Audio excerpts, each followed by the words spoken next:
And we're live. Are we live? Double check the live. Okay. Yep. Of course, it always has a slight delay, but apparently we're live, folks. What's happening? Dave the Film Junkie here. Welcome to the Film Junket podcast. I am joined by Mr. Jason Mickey. I said your name right? Yeah, you did. Hey, guys. Yeah. Okay. Here he is. He has a YouTube channel called DoomBox, but recently you kind of stepped away from the YouTube game a little bit, huh? Yeah, I did step away. It just kind of got a little too much for me with all the stuff going on with YouTube, and Yeah. I really have a large following to begin with, and it was the stress was getting to me. So I could see that. It happens to me all the time, buddy. You don't know how many times I've thought about just stopping. yeah, You just get frustrated, and yeah, especially with everything that was happening with the demonetization and everything. Still happens. They still haven't got their shit together. It's annoying when I upload a video and not even before I post it, it says it's not suitable for all advertisements and everything, and then it'll automatically go back to normal. It's weird, and I don't know. They just need to get their shit together. It doesn't make any sense, because anytime that I've detested it, they always put it back. They never say, nope, sorry, you have a potty mouth. So I see I see your gripe. But anyways, you're from Oregon, right? yeah, from Oregon. Yeah. I'm pretty close to the California border, though. Oh, okay. Poor guy. Just kidding. Yeah, I was up there for the eclipse. Beautiful up there. Clean, very clean compared to down here. Yeah. Go for it. Not so much whenever there's a really strong forest fire, but aside from that, yeah. Oh yeah, that's true. Did you get affected by any of that? Not quite. I mean, we had, because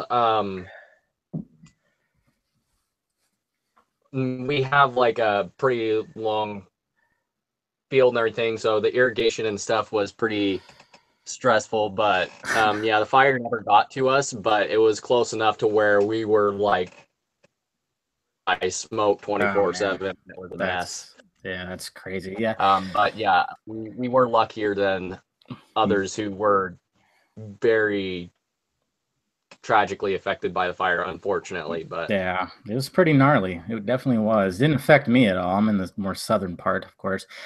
But anyways, well, we're also going to be joined by another guy, the dude of cinema. His name's Cody. He's just running a little bit late. And then I gave a little invite to a certain dude that I guess he just didn't get it.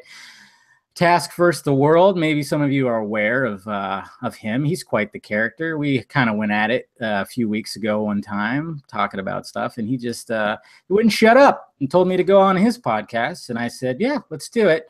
He said he'd sent an invite from his official Twitter name and never got that, never got anything, never heard a peep. And then I invited him on here. I invited him on here to discuss some Justice League stuff and everything. And he said he was down. And yet here we are, and here he's not. Didn't hear from him today. Sent him a couple of messages, and it was kind of weird because usually when you type in someone's username in Twitter, it comes up, but his didn't come up, so I couldn't send him a direct message. A little strange. I don't know. I wonder if he blocked you again. He didn't block me on Twitter. Yeah, if you guys didn't know, this guy blocked me about 6 times in a row. I mean, he's quite. If you go to his channel, it's pretty, and you watch his videos, he's quite the character. Very very opinionated about things. And yeah, he didn't block me again. I think he just kind of blocked me from sending him direct messages. But all right, well, there's not going to be a third time's a charm, I guess. But anyways. So, Jason, what do you want to talk about? Oh, geez. Well, quite a lot to talk about. Yeah. So what did you think of Justice League? What I think of Justice League? Well, main word that comes to mind is very disheartening. Okay. I mean, I didn't hate the movie. I know a lot of people would probably get that impression by the way I talk about it on Twitter. Yeah, let's see that. But I don't hate the movie. There were things I liked. Like, for instance, I loved Ezra Miller as the Flash. Yeah, I think that he was a crowd favorite for sure. Yeah, I really loved him. And the thing that just bugs the crap out of me is that from the very get-go, you can tell that this movie is going to be a Frankenstein, though, because Oh yeah, that opening scene was just yeah. Yeah, it's so unnecessary too. Like It really is. There's no payoff for it. I mean, I get what they were trying to do with that, you know, because we obviously just talk about Lois, but then when she came into the picture later on, it didn't have the impact that I was hoping for. Yeah, and then, of course you can't escape the freaking mustache, man. It's ridiculous. I can't believe that, you know, according to sources, that people said Snyder's cut was awful, but they said that was fine. That was fine. Yeah, I actually even said on Twitter, I'm just like, okay, even if Zack Snyder's version of the movie is bad, I doubt it. But on the off chance that it is bad, I know that it had to have been better than that. Yeah, I mean, there's other spots too where it's noticeable, but then there's spots where you don't really see it, which makes sense, and which I've mentioned before is like, you know, when you have the actual cameras they use, you know, these digital IMAX cameras, whatever the hell, obviously, you know, you can have the frame by frame, you can totally make it smooth and do what you can. But if it's a freaking, you know, you're trying to mimic a cell phone and it's bouncing all over the place, it's going to be a little difficult to create an effect on someone's face like that and have it look clean.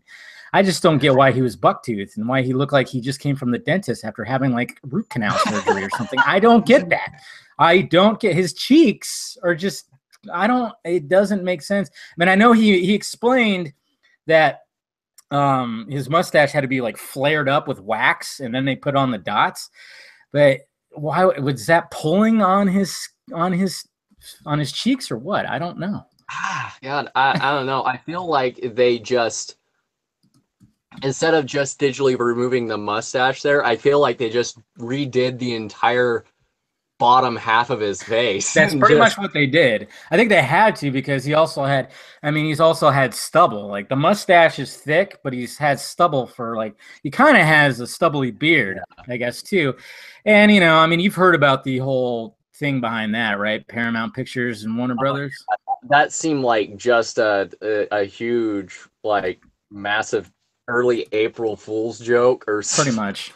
That's pretty much. I mean, they must have been laughing their asses off when they watched Justice League and saw that first shot of Cavill, and they probably were just cracking up. And but I feel bad for Cavill. I mean, my God, how can you not feel bad for the guy? Yeah, I don't know how you can either, because like he's a very respectable actor, and then for you to see that, yeah, playing one of the most iconic characters of all time. Yeah, and then. Like, essentially, what? Yeah, just made a joke out of it. Pretty much. Well, that's what it's turned into. His face is a fucking meme now. They're putting his face on Thanos in the Infinity War trailer. It's like, oh man. I like the Joss Whedon ones though. They're putting Joss Whedon's features on Thanos. Did you see those? He actually looked like Joss Whedon. He does. You can't help it. Was like, oh my God, this looks like Joss Whedon. Is that intentional? I don't know. Maybe after Age of Ultron, they're like, fuck this guy. Yeah, DC, have him. But yeah, I don't know. I mean, I'm sure Thanos is going to be wearing his headgear, hopefully through most of the movie, because yeah, he doesn't look that scary without the headgear for some reason. Am I wrong with that? No, you're not. Yeah. He looks more like just an abusive stepdad. Yeah, right. I mean, technically, yeah, no, yeah, and then and then somebody was like, "Why does he look pink instead of purple?" I'm like, maybe it's just the atmosphere and the lighting. I don't know. But anyways, we're not talking about that. We're talking about Justice League. So, more thoughts on it, there, Jason. What do you think? What more thoughts you have? Geez. I have a lot of very passionate feelings about the stuff that Joss Whedon did with Lois and Wonder Woman. I mean, I'm the person, I hate being the person to say like stuff like that's sexist or stuff like that, but the stuff with Lois I'm with Lane, you on that. The stuff with Lois Lane, like the whole line, I was like, oh dear God, what have you done? I know that was Joss Whedon. There's no way that would have been Zack Snyder. Yeah, I mean, God. I also said that, you know, in my spoiler review, I was, you know, I thought, man, after watching the theatrical cut of Batman vs Superman, I think I even said it in my original review of that I thought she was there a little too much, like she just showed up a little too much in that movie. In Ultimate Cut, I'm fine with it now, but she was so underused in this version of Justice League for sure. And I know she was in it way more, of course, I'm sure, and I'm sure her impact with him coming back was a lot better. But yeah, that line, yeah, the thirsty line. And then I assume you're talking about the Wonder Woman Flash recycled joke, Mr. Joss. Yeah, recycled from Age of Ultron, which was recycled from a non-Joss Whedon movie, The Grinch. Oh, really? Oh, that's right. It was, huh? Yeah, whenever the Grinch. Oh, man. So not only did he recycle, he ripped it off. Yeah. Oh, Joss. You know what? That guy, I like that. I used to like the guy. I don't know so much anymore, but I mean, I think he peaked with Avengers, because Avengers I still enjoy. I still enjoy Avengers. Oh, yeah. You know, he did the impossible by bringing up, like, you know, doing the first superhero team up movie and giving everybody balance, and the way it played out. I mean, it's still up there with one of the best CBMs. But after that, I don't know, man. He just hasn't really done anything to impress me too much. I mean, Age of Ultron had its moments, but it's, you know, sometimes some things I just, what? Was she in Hawkeye's family? Banner and Natasha? What? What's going on here? I don't get, what movie am I watching? Yeah, like I don't know, like I do enjoy Age of Ultron, but I will happily admit that it has many problems. Many problems. But I mean, when I first saw it, like, I had pretty much the same reaction like a lot of people had with Justice League, where I first saw it, was like, oh my god, this is so great. And then whenever I went back to it, I bought it on Blu-ray and rewatched it. Like, yeah, that is a weird effect. I think there's something that happens in the nerdy community with these movies. Is you want it to be good, you want to walk out feeling just satisfied. And, you know, so when you walk out, you're just positive. You're just thinking positive. I mean, you know, when I walked out, I mean, initially I was kind of just flabbergasted when I walked out of Justice League the first time. But at the same time, I didn't want to give that away when I did my first reaction review, which I always do, which people were waiting for. And I didn't want to just be like, they fucked this movie up a little bit. You know, I didn't want to say that. I just wanted to be positive. And it was very hard to convey that, you know, my first reaction. And some people were even going, so did you like it or not? Because I didn't really just go, all I said was yes a bunch of times, you know. And so I had to do a follow-up video to kind of just be like, yes, I enjoyed it, but I have a lot I have to say about it. A lot that you don't even know, Jason, man. That was the longest week of my life. Because I saw it I saw it that Monday.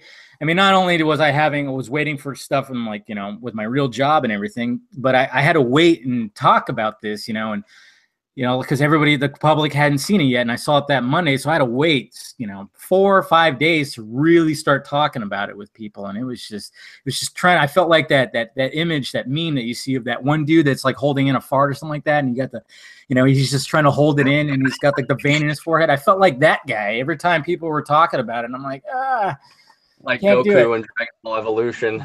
Sure. I don't know what you're talking about, but yeah, I don't. I'll go with that.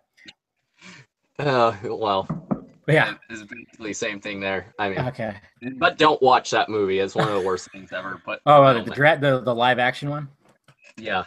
I heard that's like the biggest shit sandwich like ever pretty much made. I see, that's another. You just gotta wonder sometimes, you know. I mean, and this could be, you know, talking about Justice League. When these people say, yes, put that out, that's fine. I don't understand. I mean, you could say that about Dragon Ball Z. You could do that about Fantastic Four 2015.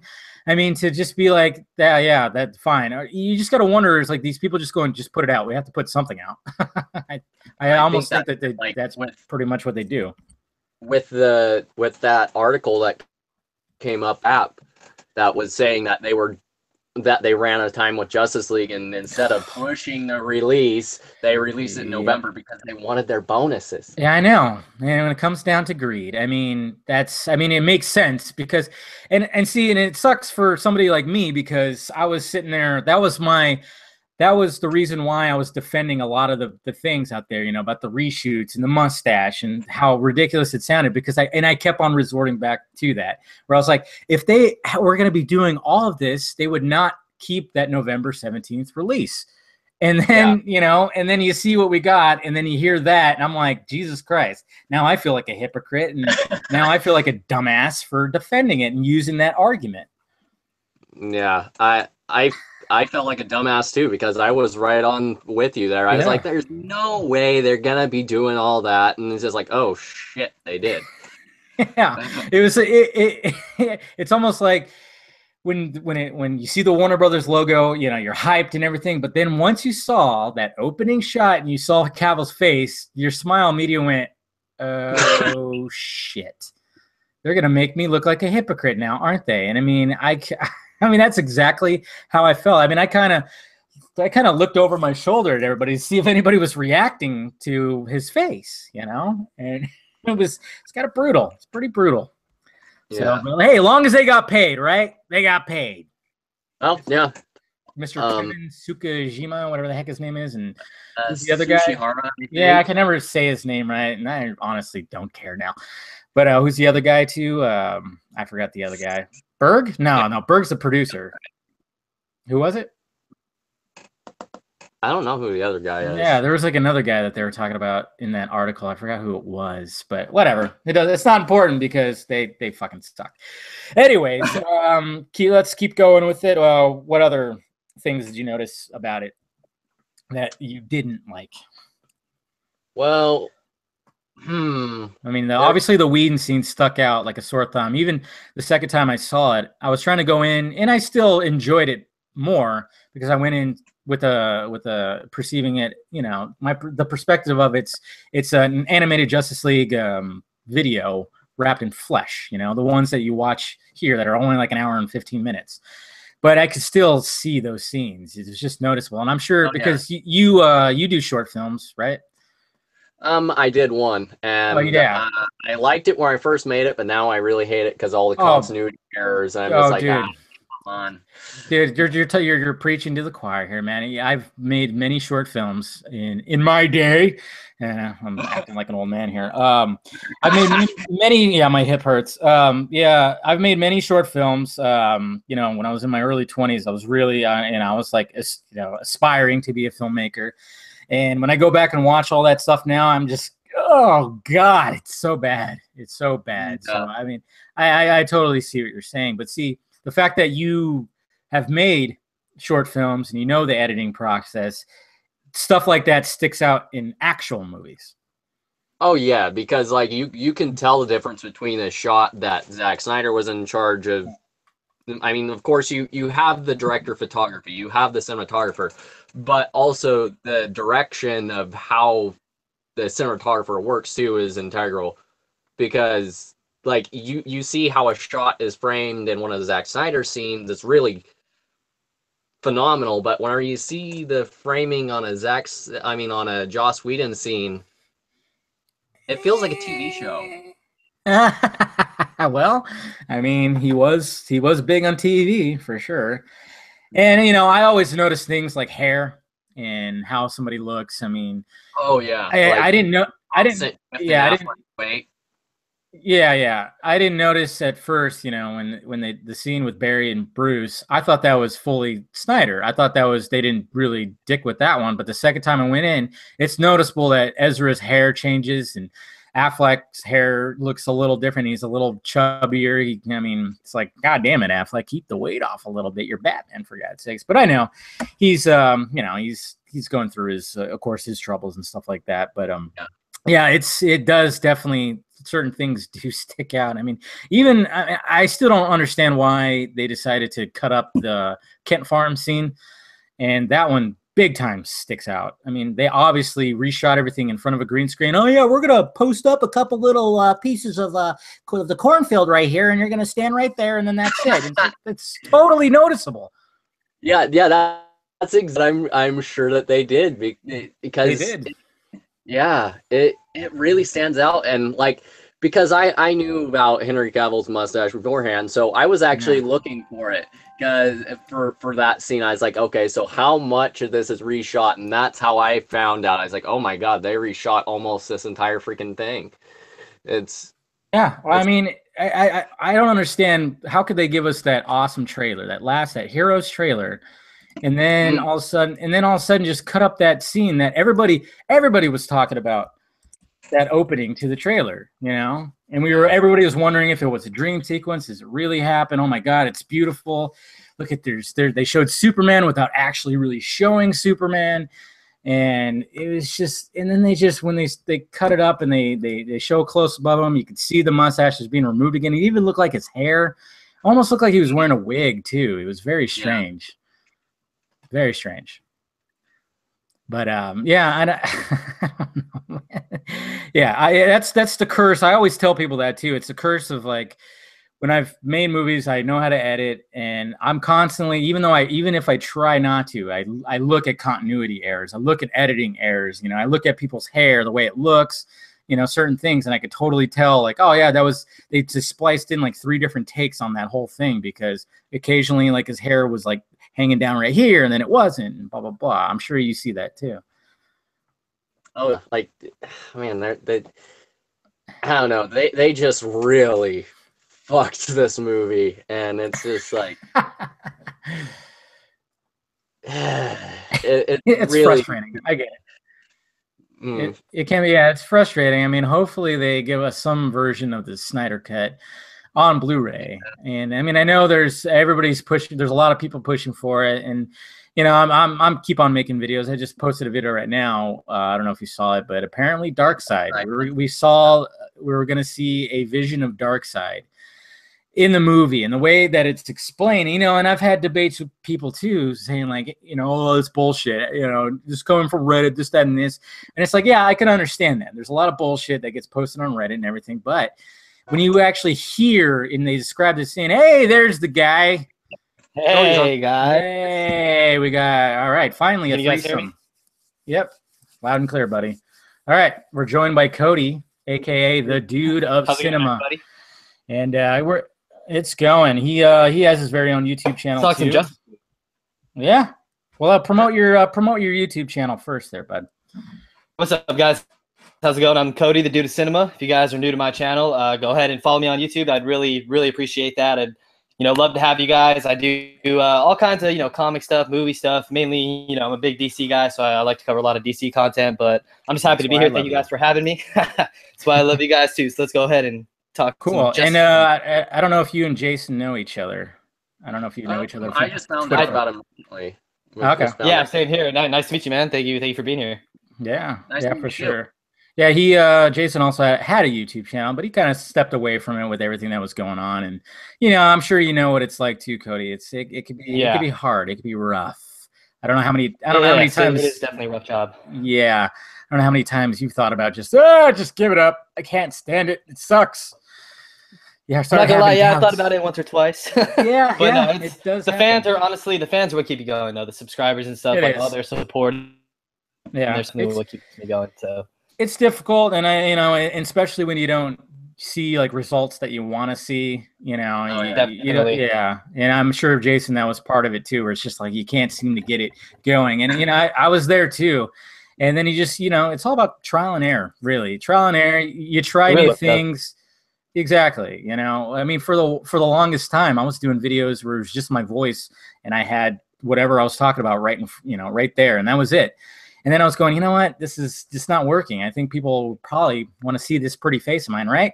So I decided, just get in front of the green screen and just do it like that. I mean, I found inspiration from other YouTubers. I mean, I'm not the only one that has me like in the left corner of the screen. It wasn't like I trademarked that or anything like that. But I thought that's a good way to do it because you got all the stuff behind you. Yeah, of course. It's just all trial and error. I remember, Cody, you actually asked me about, because you wanted to do the Justice League trailer reaction. You asked me about how you do how playing it behind you and stuff like that. And I saw your reaction. It was pretty good. Uh-oh, did we lose him? Um. Uh-oh, he's frozen.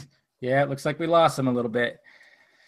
Oh well, we'll get him back. We'll get him back. Anyways, yeah, we'll get Cody back. But yeah, so anyways, so what we're talking about? We're talking about Justice League, our grievances. Okay. Oh, are you back? Here. Uh-oh. It's a little choppy where you're at. Yeah, it's the only bad part about sometimes with this, it gets a little glitchy. Yeah, I've been there too with podcasts. Yeah, exactly. It's like. Are you up in an attic, Jason? Are you like? Is that where it looks like you're like in an attic? Because I could see the behind you. Yep. Yeah. Is that where your room is, or is that just where you do your stuff, or what? Both. Both. Yeah. It's partially your room. You fall. Yeah. Hey, Right. why not? Why not, man? That's awesome. I like.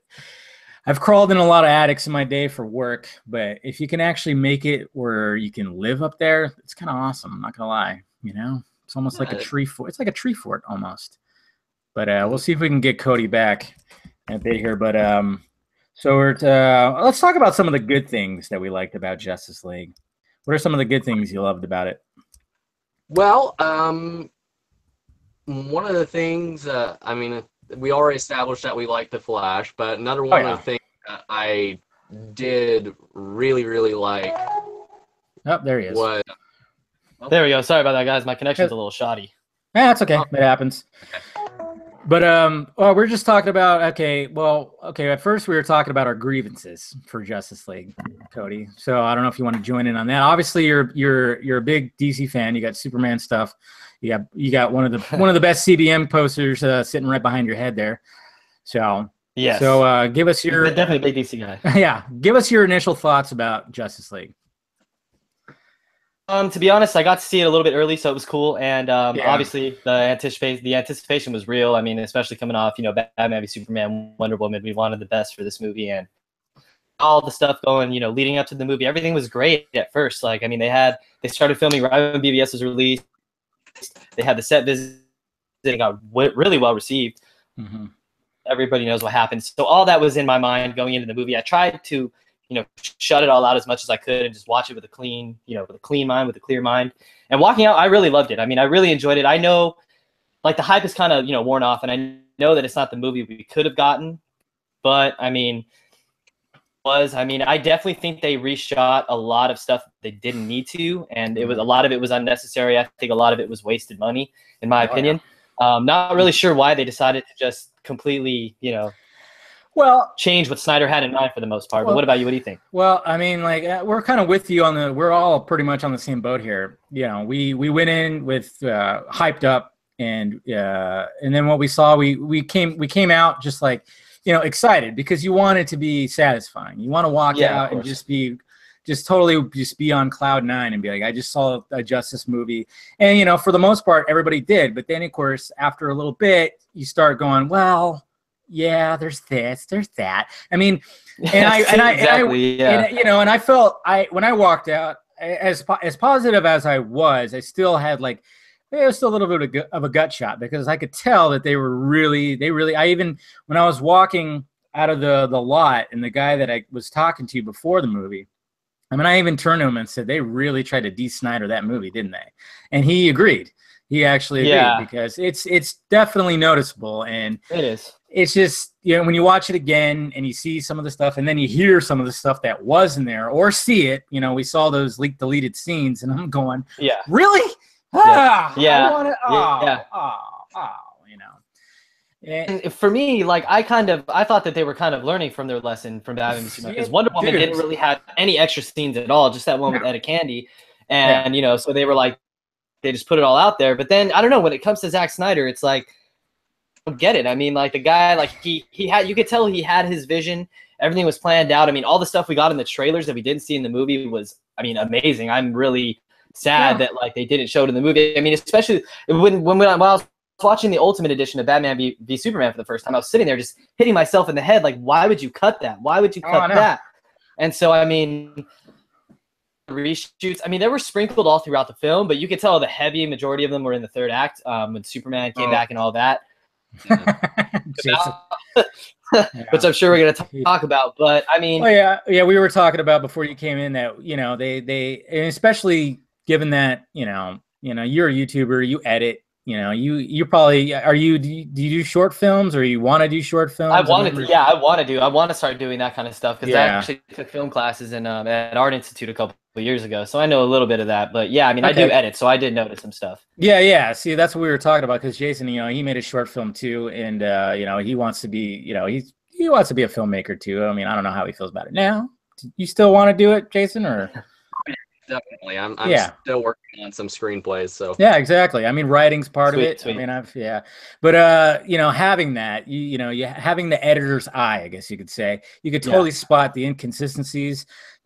Hair's different. People look different. The shot doesn't look like it. I mean, Jason even said that, you could tell it's a Snyder shot, because that guy works with his cinematographer, and he just basically he creates something so visual. And then, when it's Whedon, Jason said that it looked like a TV show.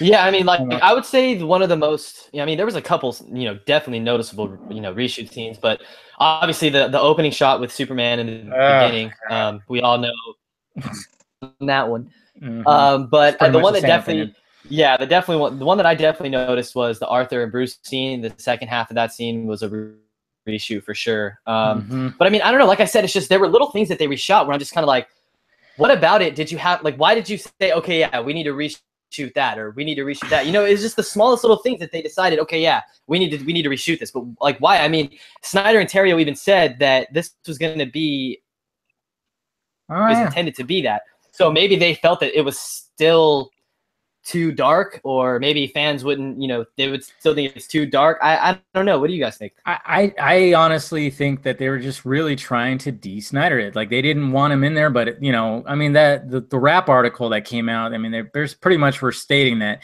they didn't want to push the release date, which is what was which was what my argument always was. Anytime that, when they were talking about reshooting half the movie or the mustache stuff, I always went like, if they were really doing all this, they would push that release date. And apparently the reason why they didn't is because they're, the top head guys are greedy assholes. They wouldn't have got their little bonuses if that didn't happen. That's amazing to me. Yeah, that's, I mean, who knows if that's fully true, but I mean, it sounds, I mean, after you see what you saw, you almost go, yeah.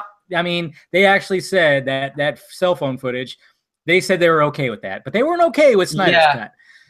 It's pretty, yeah. So, I can definitely tell that, I don't know, the final product, I mean, it still flowed well, in my opinion. The pacing wasn't too bad. Of course, in the beginning, it was jumpy because there's so much they were trying to cover. You can tell that there was so much more they wanted to tell with the story. Oh, yeah. For the most part, the story was easy to follow. It was simple. They wanted it to be simple. It succeeded in being simple, as compared to Batman v Superman, which still has, video analysis coming out of it to this day. People still talk about it. So, I mean, I can kind of see, what they were trying to do, but it was just a misfire, I mean, did they not get the critic, or, the critic didn't even get, they kind of lost some of their day one audience, I mean, I've seen all over Twitter. You guys have seen it too. I mean, there's a lot of negativity coming from a lot of the fandom, and it really sucks to see that, because I wanted this movie to just blow everybody away. I wanted it to be like, I wanted it. I thought it was going to be that. And I personally think that if they decided to stick more with what, Snyder had in mind, I personally think it would have gotten received better than it did, because I don't know. I think that a lot of people, even people that are just general audience, reshoots, especially with the cell phone footage, man. I remember when I was first sitting there, I saw it and I was just like, wait, what? Yeah. What is up with we all thought that, yeah. I know, especially when you're going like, oh yeah, the mustache, that's not going to be a big deal. In the very first scene, it's just going, oh, boom. Yeah, it's just right there. Right. But what I wanted to ask you guys was like, I mean, do you guys think that Snyder's cut was significantly darker or different? I mean, why do you think that they were just like, nah, we don't want to do this, Well, what do you think, Jason? As a person that has gone through and studied all of his movies and everything, he can do a lighter tone. We've seen it in movies like Dawn of the Dead or Legend of the Guardians. I still never seen that. Okay, yeah. That was actually pretty good. Is it? Fantastic. Yeah. I know it's about owls. Yeah. Yeah. But yeah, the lighter tone in that was actually something that WB wanted. He actually wanted to go way darker with that movie. Of course he did. But because yeah, I think I do think that Zack Snyder has a tendency to have way more serious stories, but that's not to say that he can't go lighter. And you could tell from that first Comic-Con trailer that he was going for a slightly lighter tone. Then, of course, yeah, I agree. Because I was going to ask you guys, how do you also feel? I was going to tie it in with this. How do you guys feel? You know, when Snyder stepped away, Warner Brothers is making it a big thing. You know, saying, you know, we're sticking to Snyder's vision. We're going. You know, he set. You know, and we're seeing that through. And we were under the impression that, you know, he had asked Joss Whedon to come in, and they brought him in to help with that. And then we see the final product, and it kind of seems like they weren't fully truthful with us. No. You know what I mean? Yeah, like, so how do you guys feel about that? They're full of shit. They were just trying to cover their asses, honestly. I think now. I mean, at first, you know, when all this was happening, I was trying to defend it like a motherfucker. I was like constantly defending, like, oh no, there's no way that they would do this to him. His kid committed suicide, for Christ's sake. But now I'm going. It seems like they didn't even. To them, it was like they're out.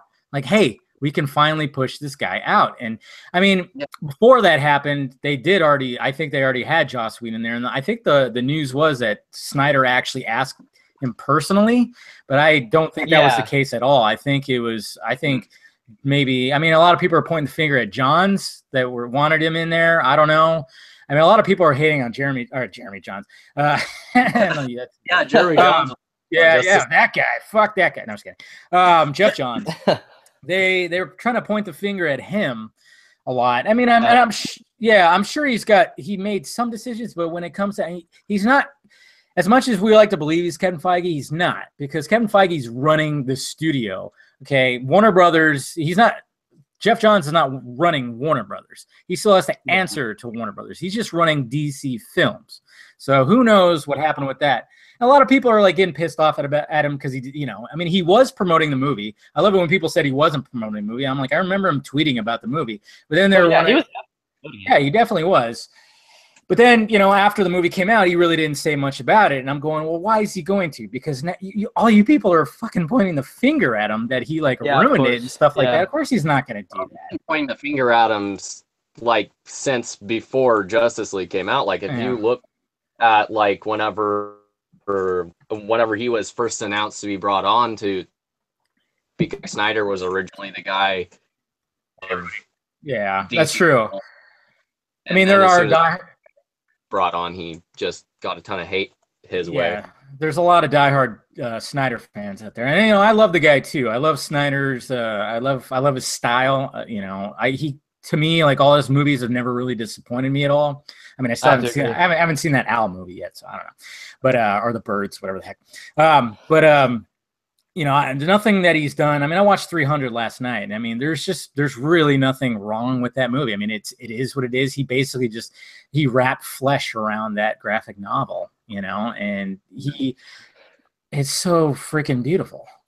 I mean, in my opinion, like Snyder, I mean, I'm not, you know, I wouldn't consider myself a shill or anything like that. I know. You know, like I just personally love, like you said, you nailed it. Like, I just love his style, just the way he visualizes things, the way you could tell it's a Snyder movie. Such simple, you know, shots and make them look so artistic and great. And he has an amazing visual eye. And I personally think that when it comes to comic book movies, you know, when Unbreakable came out, it was way ahead of its time. It was a movie that people just weren't ready for. It just wasn't, you know, it was just like, whoa, like, what is this? It's not campy and cheesy, you know, like, this is serious and grounded. And Zack, you could tell that they were going for that same route. And it just sucks because I feel like a lot of people, because Marvel's cinematic universe came first, they've kind of set the mold or the skeleton, if you will, for what these movies should be. Yeah. That's not fair. I mean, a director has his vision. Every director's vision is going to be unique, and they have every right to see that vision through, whether it's completely different or whether it's kind of in line with what Marvel does. But I just feel it's just crazy how people just because of his style, you know, just because of the way he films, makes his films. It doesn't make sense, because then I go like, well, what does James Cameron and Chris Nolan have to say about the guy? Oh, wait, nothing but positivity. Yeah, And it's crazy that you said when you were saying that, you know, that Nolan was on Snyder's side. He was like, no, don't meddle with him. Let him do his thing. That's why Man of Steel is untouched. Man of Steel is completely untouched because, you know, Nolan was like, hey, wait, well, hold on. This is okay. You know, they kept him, he kept him at bay. And then, of course, when it came to Batman vs. Superman, I don't think Nolan was that big a part of it. You know, that's why it was fucked with, you know, even though we got the ultimate cut, which is, you know, far more superior than the theatrical. And then, you know, what was I going to say? Fuck, I had a thought and I totally lost it. Damn it. I watched. Wait. It was talking about. No, go for it. Go for it, Jason. I was watching the whole opening of Man of Steel yesterday, and I'm just in awe watching that because it's like anytime we really saw like Krypton previously, it was like nothing. Really sterile, you know? Yeah, it was a bunch of just like people in a dark room and lit up. Yeah, where Snow Planet or something. Yeah, exactly. An entire fucking world, and it's just like, oh my god, I feel like I could step inside this and. Krypton, yeah, I love the attention to detail in Man of Steel. I mean, just the visual, just the design of Krypton itself, like the architecture, the way their technology works, and it's stunning. I remember watching it for the first time, like, my goodness, like, very. The fact that they were able to, like, people sat in a room and created this, I was like, wow, like, you could just tell how much time they put into it, and you could definitely tell watching Justice League that, you know, that they kind of de-Snydered it a little bit. Like, they did. Well, you know, and this is what I was actually going to be taught. What I was referring to is, you know, they try to de-Snyder it because they were too worried about, you know, everybody's, you know, how they receive Batman vs. Superman and even Man of Steel. Even though people are, and like you said, you know, Breakable was ahead of its time. So is Watchmen. So is Man of Steel. And now Batman vs. Superman will be the same way because, you know, I even told a friend of mine, I think it was at the beginning of the year, maybe even the end of last year. I was like, you know what? Oh, no, it was actually after Logan came out. And I went, you know what? There's a paradigm shift. There's a little bit of a shift because the Marvel Studios formula, it's still working. People want variety. They want variety. Yeah, they do. They want something a little darker, a little grittier. And with Deadpool, I mean, Fox totally was going, okay, yeah, we have our X-Men right here, and we can make it, you know, PG-13 and make it fun and everything, you know, that word that the critics love to use. But we can also go darker. We can go R-rated with some of these other characters, and that's what they're doing with Deadpool. They nailed it. You know, they got that. It was a success. Logan, the same thing. You know, they took a risk by showing us the Wolverine that we wanted to see pretty much almost the entire time. And it looks like they're going to be doing the same thing with New Mutants. They're taking a different approach. But I was telling my friend, I was like, you know what? There's a paradigm shift. So that's why I'm thinking, and I even said, I think Justice League is going to be taken a lot better because, and then people are going to go back to Batman vs. Superman and Man of Steel and be like, wait a minute, this entire vision is awesome. It's not like Marvel. I like that, but I'm also liking this over here. And Warner Brothers just totally shit the bed and folded and try to just do what they're doing over here, and it didn't work. And I'm not necessarily saying that the box office would have shown better with Snyder's cut. It might not have, you know. But who knows how the critics would have reacted to it? If the critics would have reacted better to it, because everybody said the same thing, love the characters, but the movie is messy and it's flawed. So if it ran smoothly like the way Snyder and Terrio wanted it, maybe they wouldn't have felt like that, and there would have been more positive reviews. And then, of course, sadly, we live in an age where people need that goddamn Rotten Tomatoes score to determine whether they're going to see it. Yeah, so maybe it would have helped, but who knows? In another reality, in the multiverse, somewhere there's the Snyder cut, and maybe it's made $1 kajillion, or maybe it's not. Who knows? Yeah, because I mean, like, it seems to me that a lot of the scenes that people really loved too were the Snyder stuff. I mean, like, especially the Superman, you know, fighting the League. That was my good. I was gonna talk to you guys about that. I was gonna see like if you guys want to talk about some things we liked about it. There was definitely a lot that I liked about it. Yeah. Oh, there's definitely a lot that I love about the film. Yeah, Jason, you were talking about some of the things you were liking, right? That was actually one of the things I was gonna bring up that I liked. I really liked that. I mean. And the convolutedness of how they bring Superman back was a little much for me. Yeah. But, apparently Snyder's way was a lot better. But yeah, we could talk about that later. He's actually back, and fighting the League. That was really awesome, especially the point whenever the Flash is like in the Speed Force and then like Superman starts tracking him. Oh man, that look that he gives him, like, really, bitch? And then Barry's face. I mean, he's literally like almost cross-eyed, going, "I am screwed," you know. And then when they're fighting, while everybody else is falling back, and them two are fighting in real time while they're midair. Oh, it's so beautiful. See, that's what I was gonna say. I mean, like the way that they brought him back. It was definitely a bit underwhelming. It's not what I thought it was going to be, especially because at the end of Batman v Superman, we obviously saw the dirt rise. So I kind of think that with that, they didn't go use that as like a nod to let the general audience know, like, he's going to be back. We just didn't need a post-credit scene to show that or something. So they just kind of, you know, showed that little bit. But that scene that followed his return definitely made up for it for me. And once he started throwing down with the League, I was like, this is amazing. This is absolutely great. This is. But they also cut it up. They cut it up too, because remember in that trailer, you see Cyborg stopping a tank from hitting a cop. Yeah. I'm pretty sure that Superman threw that goddamn tank. And see, that's another thing about this movie is, like, you don't really see other people. You don't see the public at all. Only you see like a rush. Yeah, you see like a Russian family, but apparently that was all Joss Whedon. Sorry, what were you saying, Jason?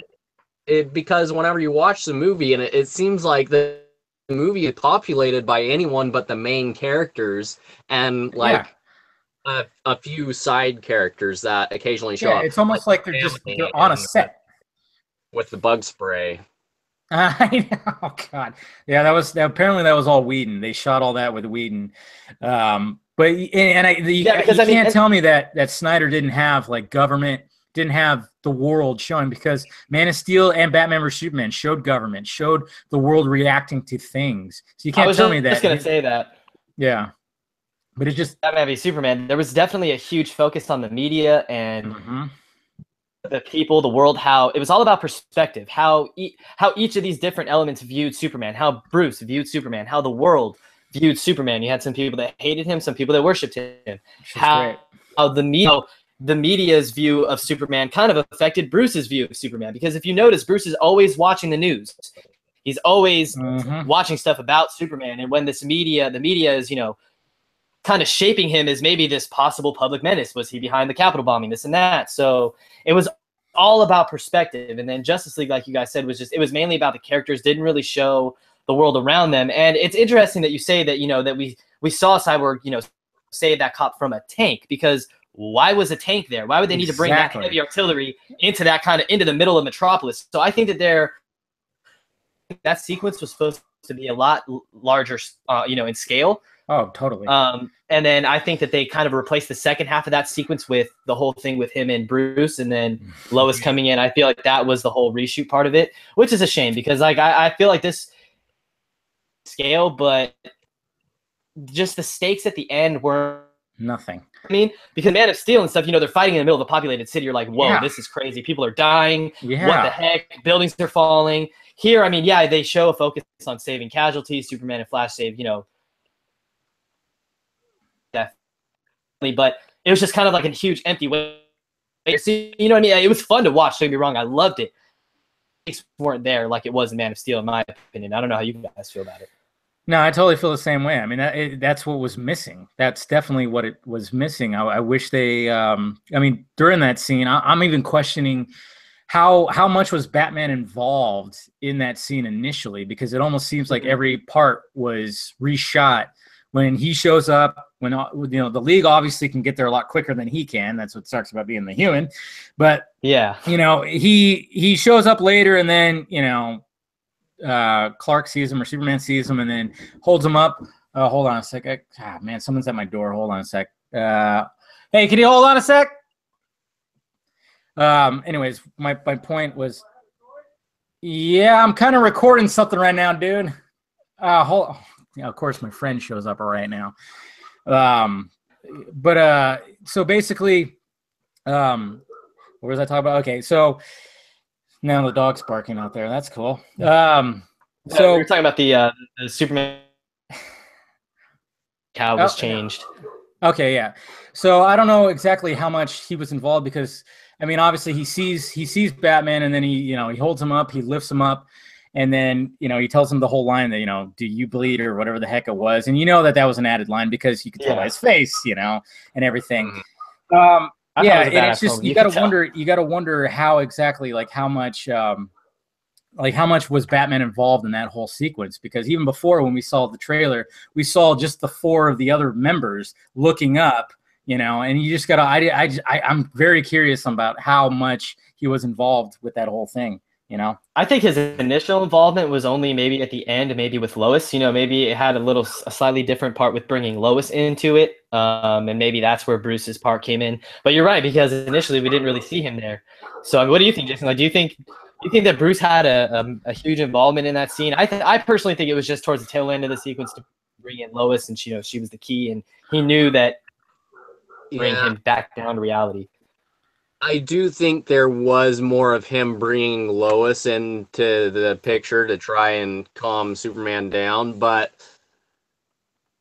she is the key. She is the key, right? Like is what Flash said, Lois is the key and everything. And that does actually kind of play into Batman versus Superman, but I think it was supposed to be a repetitive thing that was brought back and just like, oh, it's going to be a thing here.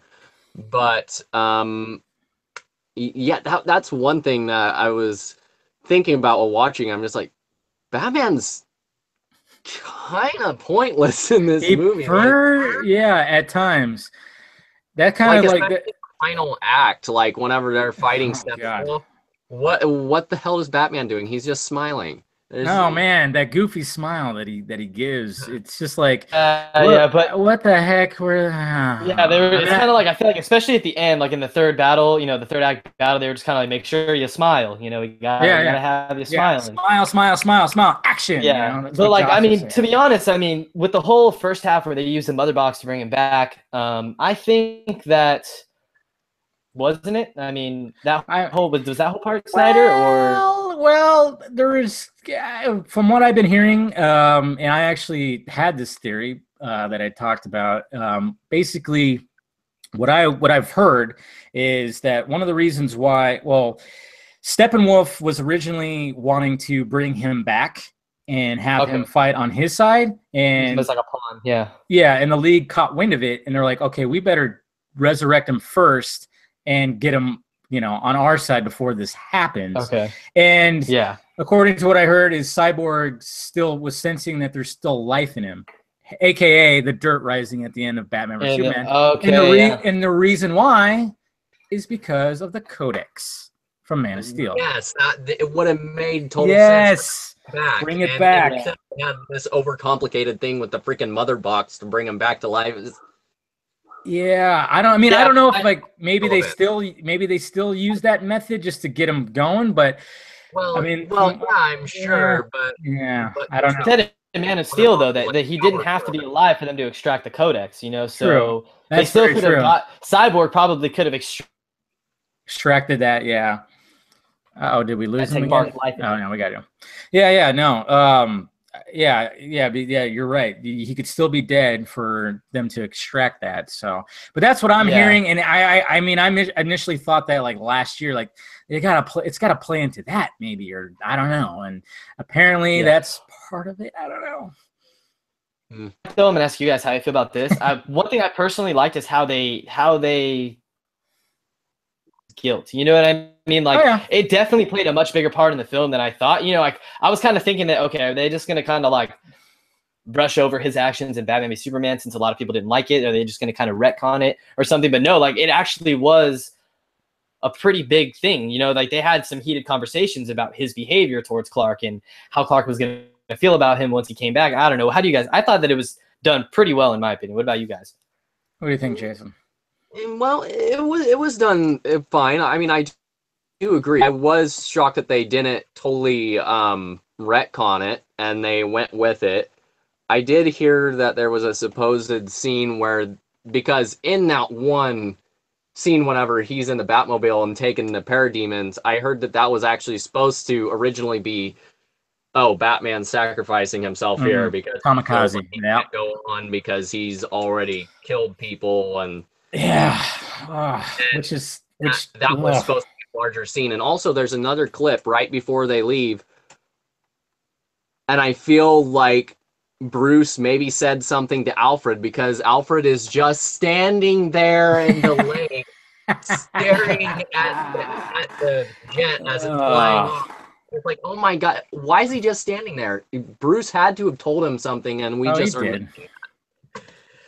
Yeah, it's frustrating, but yeah, I mean, it does kind of show in the final in what we got. We do kind of see that that like, oh shit, Batman's flat out just gonna kill himself for all this, because I mean they're all standing there going like, what the hell, what is he doing? And then they decide to go, hey, let's just go help him out. And then even when Aquaman's on top of the on the Batmobile, he said this wasn't the plan, and then Aquaman says what he says and says, you're really out of your mind and blah blah blah. I didn't really catch that the first time. The second time I was going, oh yeah, he didn't think he was gonna survive this, and that's part of his guilt for basically helping kill Superman, Yeah. I thought that was pretty good. I mean, that was a good, like, it was cool that they were having him take a noble route. I'm wondering if maybe, I don't know, because like, all that stuff going around, like wanting to play the Batman anymore, this and that. So I'm wondering if some version, some way, someone threw out the idea that Batman actually does die, and then that would be a way that they could out. Yeah.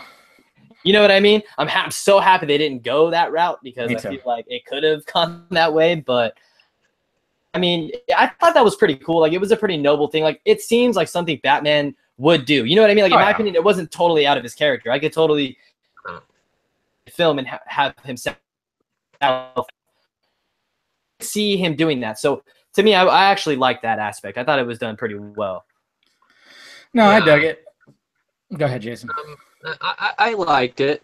Like I was gonna say, the one thing whenever he says this wasn't part of the plan, the one thing that threw me out of that line, because I did like it at first, and then whenever I saw TV spots, I thought it was just edited together for the TV spot, but no, it was actually a line in the movie.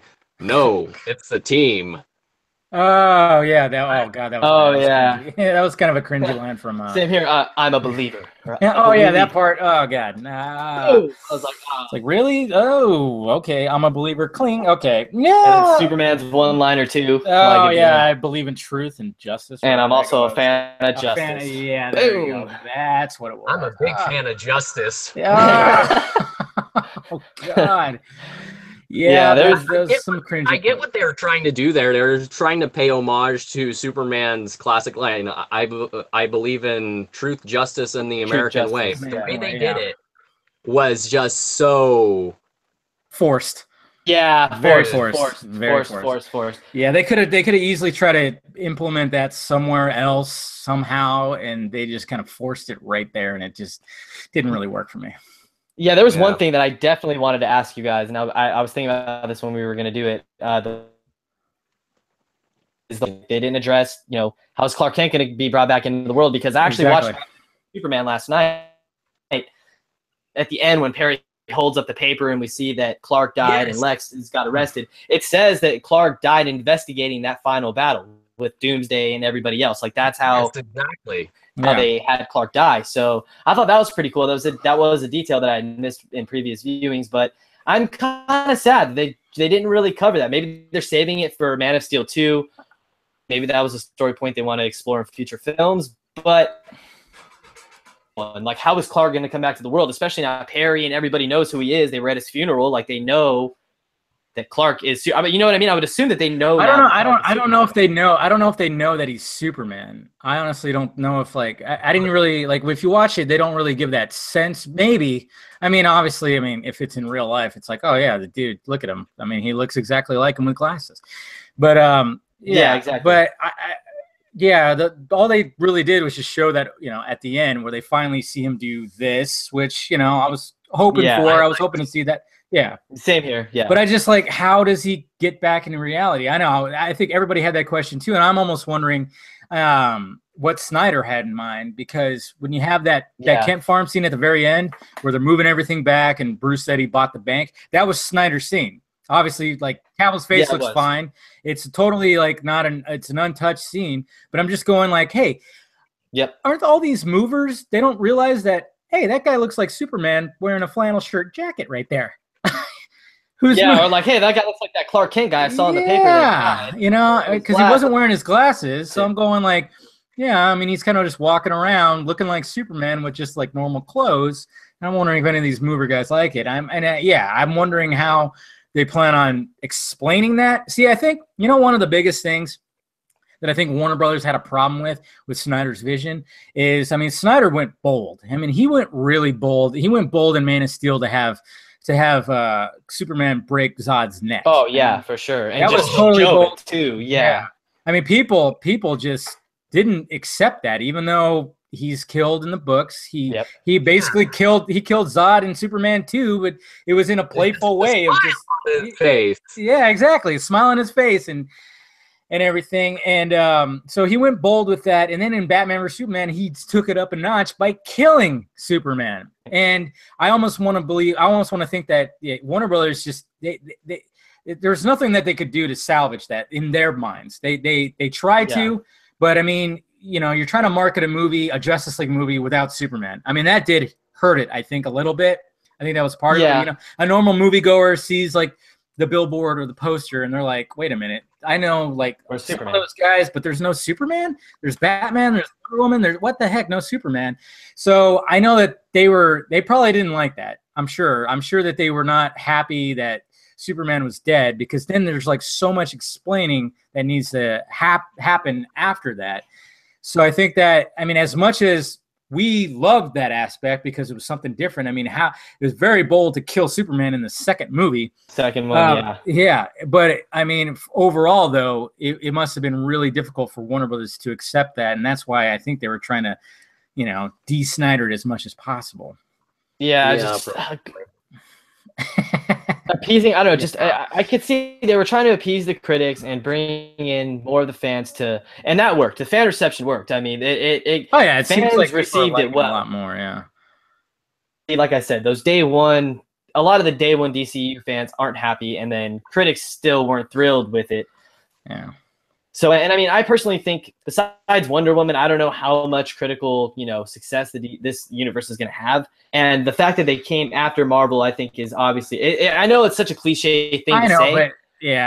But it's true. It's true. I mean, it's going to be compared to Marvel. It's like a double-edged sword, because if they do follow Marvel, people are already starting to say, like, oh, why do you have to copy Marvel? They're copying Marvel. Like, oh, like, why don't you just do your own thing? And then they were doing their own thing, and people didn't like that. Oh, it was too dark. Why isn't Superman smiling?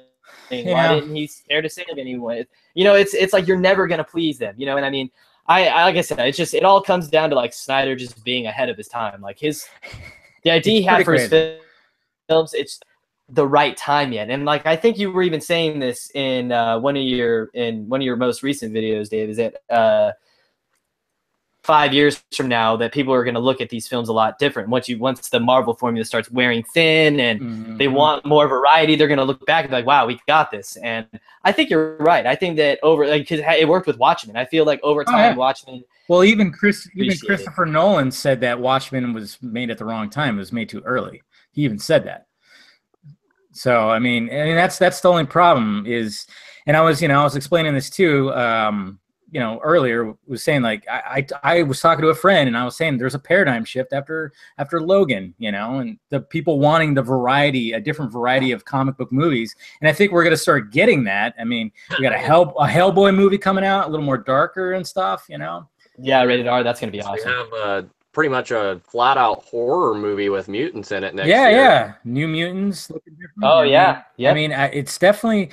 I mean, as much as people still like the Marvel movies, it's great, even though it seems like those aren't hitting as big as they once were, because I mean, honestly, I thought Spider-Man Homecoming should, everybody talks about, oh yeah, this movie should reach $1 billion. I'm like, yeah, same with Spider-Man. Spider-Man should have reached $1 billion, honestly, because you have a movie where Spider-Man is now part of this big universe. He wasn't before.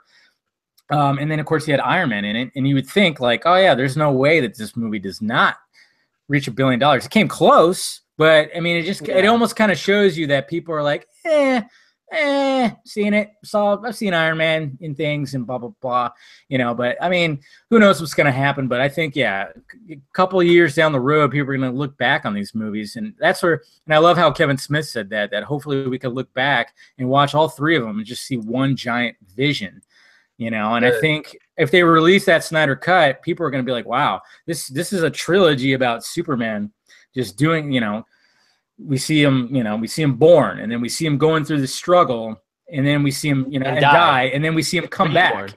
See him come back and be that Superman that everybody wanted. It's a great idea for a trilogy. It really is.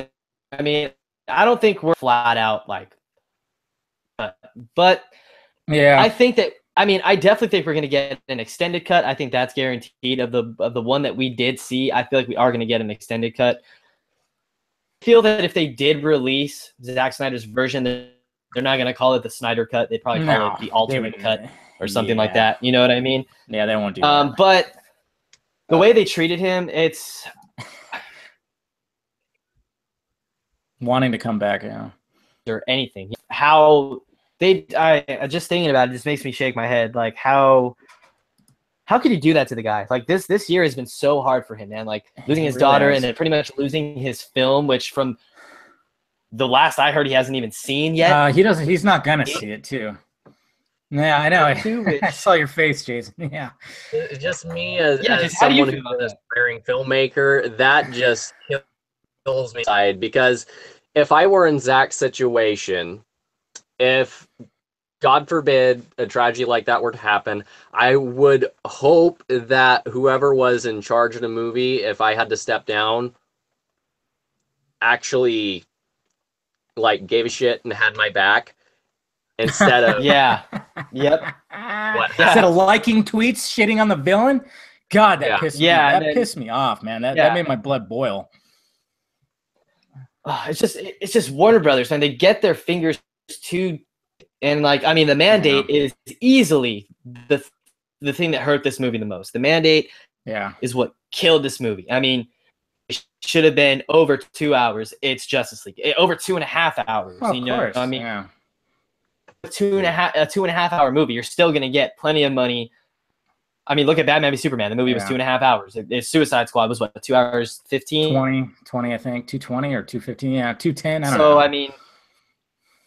So, I mean, it's same with Wonder Woman. Wonder Woman made a bunch of money, and I think that if they would have just added 25 more minutes, even if they just added 20 more minutes, I think it could have really, really, really helped the film. And then, like I said, and just the useless reshoots. You know, I mean, a lot of people were shitting on Steppenwolf, and I'm not gonna lie, there are definitely, you know, shots that aren't that great. They had the confidence to show his face just straight up for extended amounts of time, just a whole sentence just showing his face. And in those shots, I can't say that I was completely like, oh man, that looks absolutely terrible. I was like, I mean, it looks fine to me. Yeah, I mean, it looked fine. It didn't bother me. End of the apes, don't get me wrong, but not, it wasn't terrible in my opinion. Yeah, no, I mean, it's not the worst I've seen. I mean, obviously, because if you've watched plenty of films, there's CGI that is far worse than anything in Justice League. Yeah. But I will say that I do find it a bit underwhelming. Just because I mean, yeah, for sure. I just came down time. Yeah, I mean, they could have just they could have done something a little bit different. I mean, it is kind of funny how, well, I mean, I guess it's not funny because, I mean, he is an alien being, so he's got to have a different kind of face. I just thought, you know, what they did with Ares, I mean, they essentially just took the actor and put him on a bigger body almost, you know. Yeah, basically. Yeah, and it also sucks too because apparently they had Ares in the history lesson in this, and it was just like a completely badass evil looking dude more than what we got. Yeah, totally different guy. I totally blew my mind. I didn't even know that was Ares until someone brought up. If we get a British actor to movie, and then we get this. Yeah, the guy in Justice League. Yeah, the guy in Justice League was all huge. Yeah, it's crazy. Yeah, that for sure. I mean, they should have just used the guy from Justice League as Ares in Wonder Woman. I mean, I think they wanted. I feel like they're going with Ares having, and Ares. I feel like maybe, I guess the way you can explain it is that he can take on different form. Yeah. Or maybe, I guess. But I mean, like, I don't know. Maybe for whatever reason they couldn't get the actor to come in. Maybe they didn't really think it would matter since it was just a split second that they showed him. It was probably just a big stunt actor dude. So, but yeah, but I'm really happy that was one of the sequences they decided not to scrap. I know they cut a lot from it. I think that the history lesson, it was going to play out. Yeah, I think originally it was going to play out as like a sequence of its own, not really being narrated by Diana. I was thinking that it was going to actually play out. You know, we were going to see like a it. prologue. I thought it would have been I think it would have been a better idea as a prologue. I personally think, because it would have set up the entire plot of the movie just with like. Yeah. No, I imagine that it actually was a prologue at first. It probably was. It might have started off like that and then went right into Bruce looking for Arthur, because I mean that opening Batman sequence, I dug it, even though fucking Batman. Why are you saying Alfred in front of the goddamn bad guy over there? But I don't know if that bothered you guys, but I was like, I mean, you just said Alfred in front of the dude right there. I mean, a quick Google search, and you might figure out that hey, Bruce Wayne has a butler and his name's Alfred. What the hell? And he has a great chin too, and a mole on his face. Yeah, I think that it possibly could have been like a little prologue thing, started off like that, and then it went right into Bruce looking for Arthur, because I mean that scene was cut to shit too. I mean, some great cinematography. It was totally.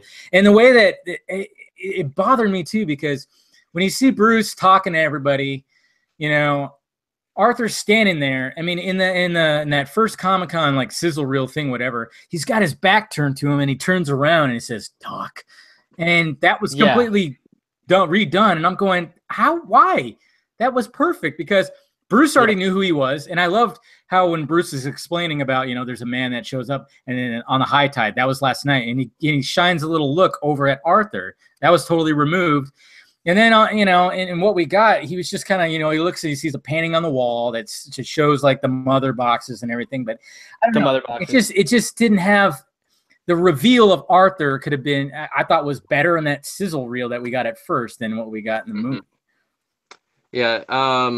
Another thing earlier is like, with how they bring up the 3 mother boxes at the beginning, because they do bring it up again in that Arthur scene.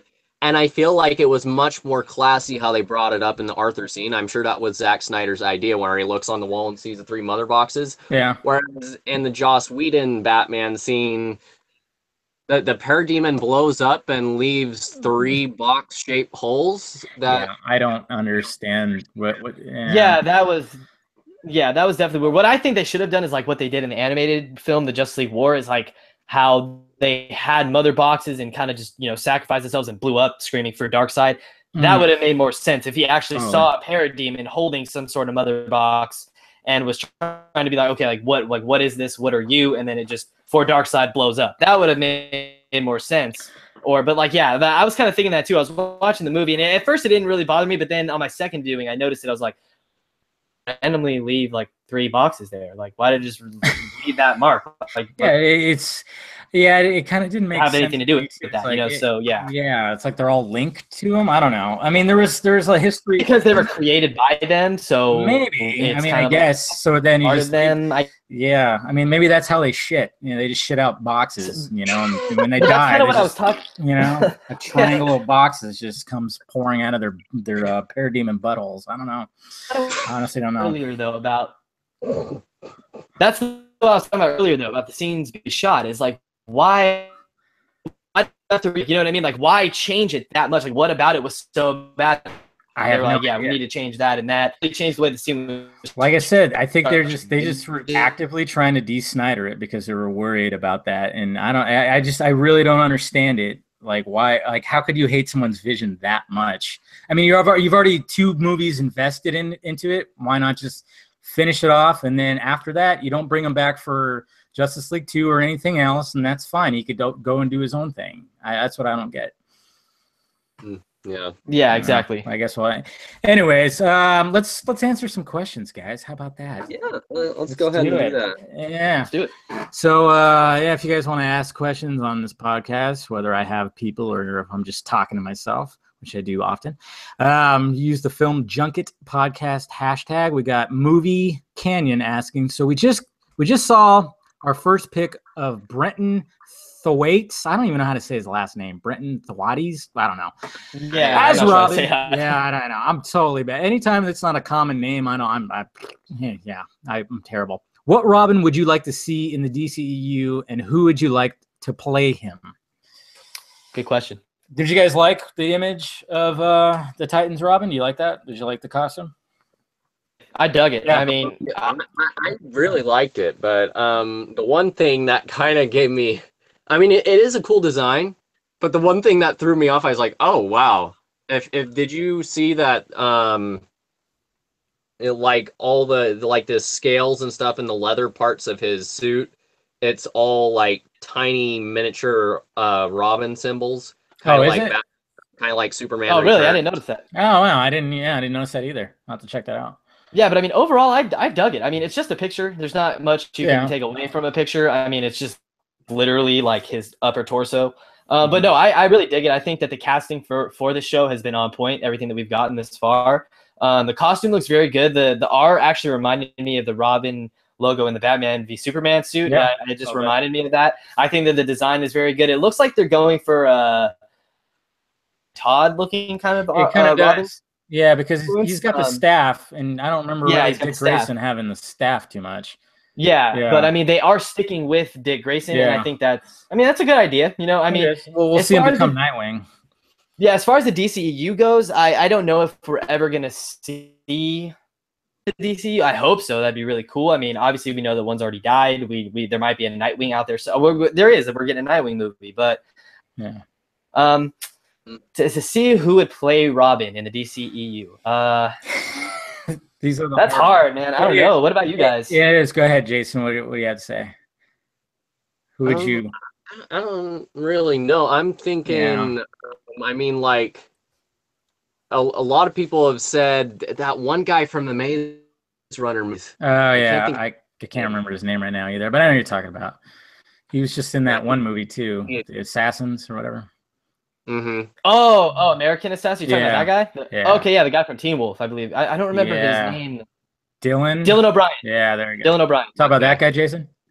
Yeah. It would be a good choice, but he'd be good. I know how this sounds, but I mean, it was going around, and I was like, maybe. I mean, Zac Efron. I mean, he has the build for it. I don't know. Yeah.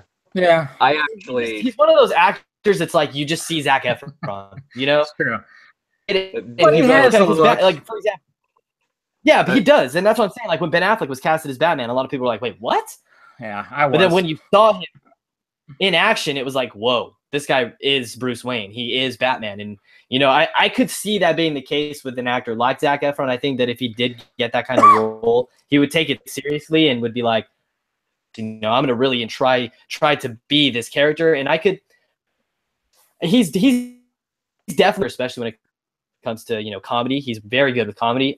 So I would love to see him in a role like this, one that's a lot darker, you know, and more serious. And I think that he has the physicality for it. I think he could pull off a lot of the stunts himself, which is I always respect because it just makes the experience more immersive and it feels like it's more real. So I mean, I could see him doing it, but I can't. I don't really know. I don't really have like a top actor that I would say, yeah, that's who I want as Robin. I'm all open to see who they would even cast in the role, you know, because I don't know. Yeah, that's the same way I feel about it. I mean, as long as you don't cast Chris O'Donnell again. Yeah, the guy still looks the same. Yeah, the guy hasn't fucking aged. He just looks a little puffier. That's all. Yeah, it's funny. That guy just doesn't. All right, we just got. Let's see. Ozlek, Mr. Ozlek. The Dark Knight Rises, a 2-hour and 45-minute movie, made over $1 billion. What would lead Warner Brothers to believe that a Justice League movie with around the same runtime as Rises wouldn't do just as, if not better, than the box office? He's got a valid point there. Yes, exactly. I mean, God, Dark Knight Rises is a long-ass movie. It really was. And honestly, I don't think it has to do with with that. I think it has to do more with the money. It's about the money. Like, especially now that we learned that information about if they delayed it, they wouldn't have gotten their bonuses. If that's true. Yeah. Dicks.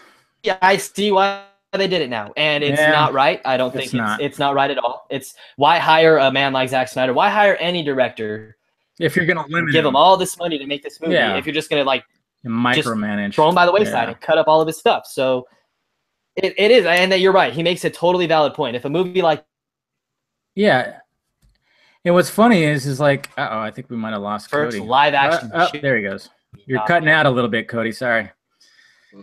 Nah, it's all right. It happens. If a movie like if a movie like The Dark Knight Rises could be that long and make that kind of money, why would they think that a first live action Justice League movie? Yeah. Well, I mean, it's Kevin what's his nuts, you know. He's the one that he joined in 2013, you know, after Man of Steel also. So, I mean, yeah, it's a very valid point, because, you know, what's funny too is, you know, when it comes to the Dark Knight trilogy, I think Rises is the weakest one, in my opinion. I think Begins and the Dark Knight are just super strong, and then it's just kind of he retired for 8 years, now he's back, he puts a metal brace on his fucking knee, and now he can kick bricks, and he's perfectly in fighting order. He breaks his back. It's definitely not perfect. It's definitely not perfect, but I do like it for what it is. Yeah, no, I like it too. I mean, you know, Tom Hardy's a beast. I mean, when they fight each other, it's awesome, you know. But yeah, there's no reason why they shouldn't have. Yeah, it's a very valid point there, Mr. Oz. Like, okay, now we got James. My friend, what's up? Jarrell. Unlike my friend Jarrell, who hates Dark Knight Rises. Oh, does he? Yeah. See, I mean, I could, you know, it's definitely not. When Dark Knights, if it's on like TV, man, I'll leave it on. Rises, I might think about it. Begins, same thing. I mean, yeah. So it is. Does he? That's it's interesting. Yeah, he loves it. Okay, so we got Society of Snyder. He said, "What are your overall thoughts on Disney trying to dominate the world?" Thanks, guys. let's hope they don't. Let's hope they don't. Well, I mean, Disney has been dipping their fingers into a little bit of everything. You can definitely tell, like, for example, the Phase 1 of the MCU was easily the darkest of any of the MCU movies. Sure. And I think that their partnership with Disney obviously plays a huge part in that. They want to appeal to the younger audiences. Obviously, toys come into play. But, I mean, I don't know, man. Disney it's literally they're getting bigger and bigger and bigger, and it just seems like it's not stopping. Like, they're literally just dipping their toes into everything. Pretty much, man. What do you think, Jason? Oh yeah, I mean, like, you see what's going on with the whole Fox thing, even though it was debunked. Nobody's talking about it anymore. Up, guys. But anyway, with that stuff going on, like, a lot of people were just focused on the whole, oh yeah, they're gonna get the rights of X-Men and Fantastic Four back. But then, like me and people who are thinking about the bigger picture over here, are like, if they take down this entire studio, like they buy over the whole studio, that's less competition. That's exactly. It's called a monopoly, variety. Right? It's less variety between the studios and creativity and competition, and it because whenever you're competing, that creates more originality. It creates more variety, and unless, of course, you're WB and tries to copy the competition. Yeah, that's crazy. That's actually a really good point. I never even looked at it that way. I mean, you're right. If they really did just pretty much absorb another studio, that's less competition, and like how you're saying, it's Disney just becomes almost a monopoly at that point. And I think that's the beauty of film, is that, you know, someone sees something and they're like, I want to create something different, something, you know, better. I want to create, you know, I want to make something original. And it's like Nocturnal Animals and Arrival and just these awesome Prisoners, just these really great, you know, just original movies that you look at this, you're like, wow, like, this is a film.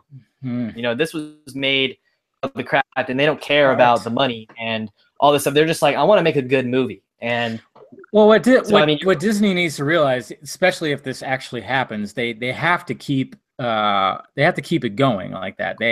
If they buy out 21st Century Fox or whatever, and they have all those characters now. I mean, yeah, sure, we can have X-Men with the Avengers. Fine, that's totally fine, because, you know, tonally, if you look at some of the X-Men movies, it can actually work. But if you're talking about the darker characters, talking about Deadpool, they can't water him down. They can't sanitize him to be PG-13. He's already R-rated. We already have him the way he is. They have to realize that, hey, you have to keep him that way. you know, in order for it to work. You know, he could still be in a PG-13 movie, but he can't fully be in it. He can maybe make a cameo and make some kind of, you know, funny little thing, like putting a whoopee cushion on Thanos' fucking chair. You know, he could do something like that, but you know, overall, you can't fully just like sanitize him at all. Let's see here. Do you have something else to say? No, I was just gonna be in agreement with you there. There's no way you can sanitize Deadpool. It just weird. And even with the way that we saw and the way that Hugh Jackman ended Wolverine, now it's like we need, if they're gonna recast and do a different Wolverine, they have to keep him pretty much almost like that. Don't sanitize him anymore either. With whoever the new Wolverine's gonna be, he's gonna still have to be like that. Honestly, we saw a movie like Logan. Yeah. Let's see. I mean, like coming out of his hands, and that's. I can see your frustration, Jason. Anyways, let's see. We got Alex. You'll just have him smiling the whole time, right? I know, pretty much, right? Alex asks, any thoughts on what the Harley Quinn spinoff could be? Margot Robbie's been talking a lot. Oh yeah, she's been talking a lot about it. I don't know. Do you think they're gonna? I honestly don't know what kind of story they could tell with that. Well, I mean, she's a part of a lot of things. I mean, the Gotham City Sirens. I mean, I don't know if that's still going to be a thing. I'd want it to be a thing. It'd be awesome to see that. Yeah, I mean, honestly, it would be. I feel like if they were going to do a Harley Quinn movie, she has to have somebody else. Yeah, you have to. I mean, I was going to say obviously the most obvious answer is the Joker. I mean, he rescued her at the end of Suicide Squad, so it makes sense to put him in a movie with her. And I personally think that he should have been the main villain of Suicide Squad, which Ayer has said himself. Even it would have added such, as you have Harley who loves Joker, but she also friendships with the people in the Suicide Squad. So it kind of would have, I don't know, it just would have added a cool, little dynamic in there. But I feel like that was definitely a missed opportunity. But I don't know, I feel like you could kind of maybe tackle something like that with her spin-off movie. I mean, she has this crazy side that the Joker brings out in her, but then we also saw in Suicide Squad that the Squad brings out a much more human and relatable side to her. I like it. You could maybe write a movie like that where she's torn between these two sides of her personality. She has the side that loves the Joker and obviously made her who she is in Harley Quinn, but then she has this more human side kind of with the Squad and these the relationships she built with them. So but I mean, yeah, like you said, I feel like if they're going to do a solo movie, they're going to have to put someone else in that movie with her. I feel like it would help that out, in my opinion. Yeah, I think if they did a more indie style, like say something like Logan, have it be more of a character movie and not a big action movie. Natural Born Killers. Logan does have action in it, but if they did a more character-driven movie for just a Harley Quinn story, I think you could actually do something because Harley Quinn is a really damaged individual, and you could really stuff in there while still having it be pretty funny. True. Yeah, like tackle the like the mental aspect, like her mind. How like what is in her mind, how she thinks on a daily basis. I feel like that you're right. That could make for a very interesting movie. Yeah, just make it R-rated so we could see Margot Robbie naked. Anyways, we got JGG. Bobby's in a bunch of numbers. He said, thoughts on if Nolan did the Man of Steel movies and made his Superman fit into the Dark Knight universe to team up with Bale? I wouldn't have liked it. Yeah, no. No, Dark Knight. It wouldn't have fit at all. No, Dark Knight trilogy needed to stand by its own. And I remember, for the longest time, there were so many rumors that, it's tied in together. Like, it was years ago before Batman or Superman when it was, in pre-production. They thought that it was going to be tied up or something. And I was like, no, come on, get over that. Yeah, I mean, Nolan even said that there's no elements like that in his world. It's all very realistic. There's no magic. There's no superpowered beings. There's no aliens. It's all just a realistic take on the character. Like, what if a billionaire in our world just decided, you know what, I'm going to fight crime as this symbol of a bat because it strikes fear in criminals. And you're right. No, it wouldn't have fit at all. I mean, it's too real. It's too grounded in reality to introduce an alien, and all these different kinds of elements into it. That it just wouldn't have fit. I mean, especially since you have 3 movies where you're showing this man going through like hell to his body, and then all of a sudden you just go like, oh yeah, here's an alien. that's impervious who to can everything. shoot lasers from that. Yeah, exactly. Yeah. Yeah. Here's a good question from Bryce Pace, if I believe I'm saying that right. What did you guys think of the new Batman Ninja trailer? Oh yeah, that looks insane. I saw it, and I was debating on whether I was wanted to do a reaction to it. That's why I hadn't watched it yet. But I feel like on your timeline, you see little videos that people create and post of it. So I was seeing stuff, and it looks pretty crazy. I mean, I haven't seen any of this, so I can't really speak on it. Yeah, it What'd you does think? look really insane. That's the most I can say too. Like the animation, it's strange how the animation for anime is changing a bit to more of like a 2D, 3D. Yeah, kind of. thing. Yeah, I see what you're talking about. Yeah. Kind of like a mix of hand drawn and digital, maybe. Yeah. You know, kind of like inserting some digital animation in there. Kind of looks like Borderlands or something. Yeah, it definitely looks insane. I'm looking forward to it. Yeah, the animation looks pretty stunning, and it just looks really out there. I mean, when you've seen Batman, you've seen the Joker, it was just like, what? This is just like somebody took some acid and just fucking came up with this, man. Now you've really caught my interest. After this, you gotta watch it. You gotta watch it, dude. It looks pretty insane.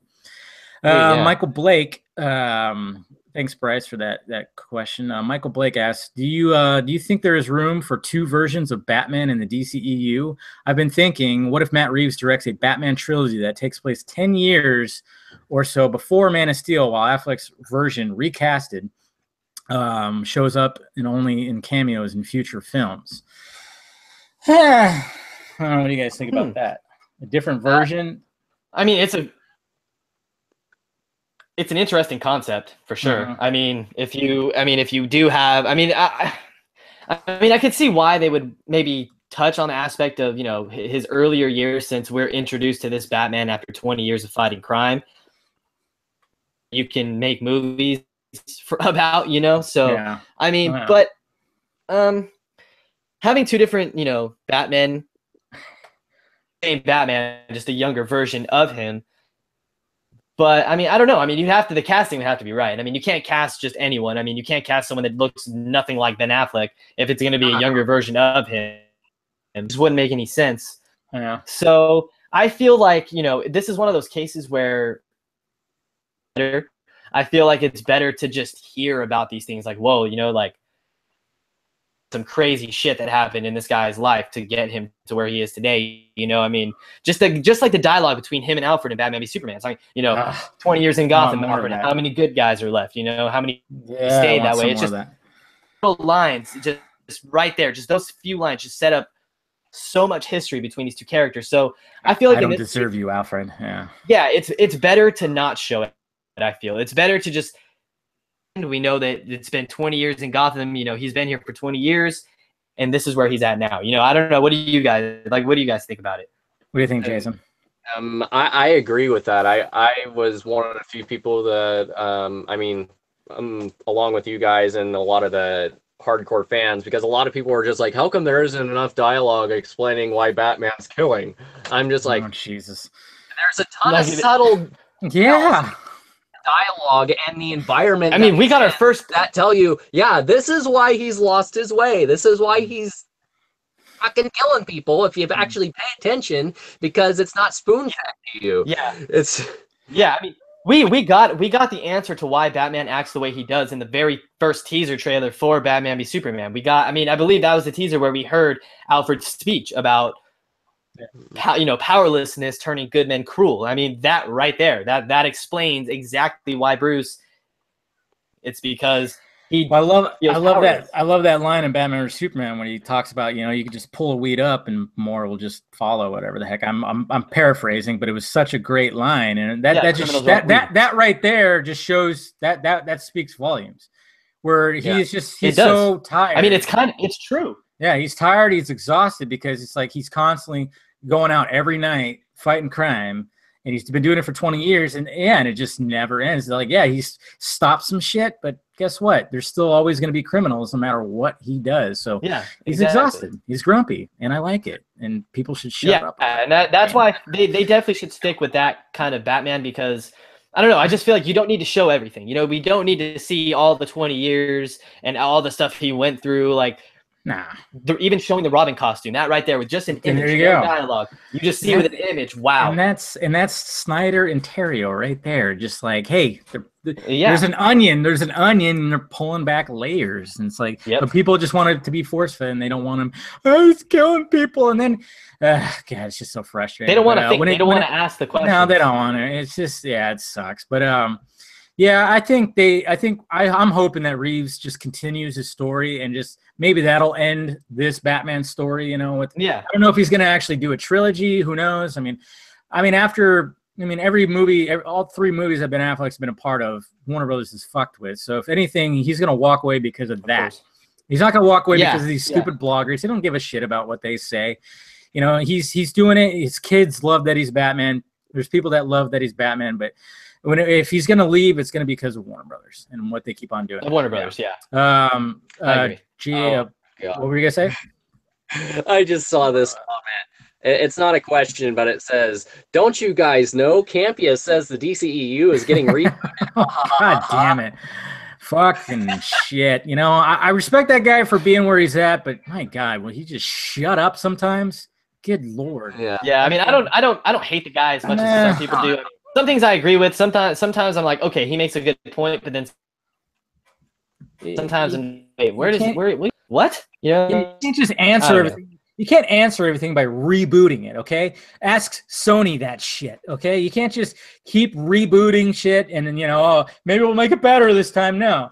You know, and that's why I don't think they're going to do it. They're going to continue it because they still have Wonder Woman. That was a huge success. No matter what you have to say about Suicide Squad, that was still a huge success. It was. And Batman's still their strong property. And if it's going to be in the hands of Matt Reeves, guess what? That's also going to end up being a huge success. They just still have to figure out. They need to do what they're planning on doing, is having these solo movies be more solo and not tied together so much. It's like they're trying to do that here, and it's kind of worked, kind of not. But now they just need to concentrate on the solo stuff. Yeah, they can mention little things here and there, like they did in Wonder Woman. That wasn't attached to anything, but they had the image from Batman or Superman, and then of course Bruce's note. That was it. And that's all they really need to do moving forward, I think. Obviously they want to do Flashpoint, fine. That to me that should be Justice League 2, since everybody's in it. But I guess we'll see what happens with that. Let's see. We got another one by Bobby. He said, "Do you think DC made a mistake having a team up movie before the solo films?" I was actually gonna talk about this earlier. No, I don't. No, I don't think so. Because I don't think that. I don't know. You don't need to be like, okay, this is who this character is. Here's his story. Now you're going to see him again. Especially when we already know him. To do that, I understand that a lot of the general audience might not know, the origins of these characters, which is fine. But maybe like Aquaman and Cyborg, yeah. But that's why in Justice League Barry's father is in prison. We know that. Like general audiences know that. They did a good job of communicating that. I mean, I think the way I've always looked at it, as you introduce them into this movie, people see them, they get a little bit of their story. They're like, okay, so this Cyborg, okay, this guy went through some crazy accident. Now he's a cyborg. Barry, his dad's in prison, so he's trying to get a job. You know what I mean? Like they still know enough about these characters.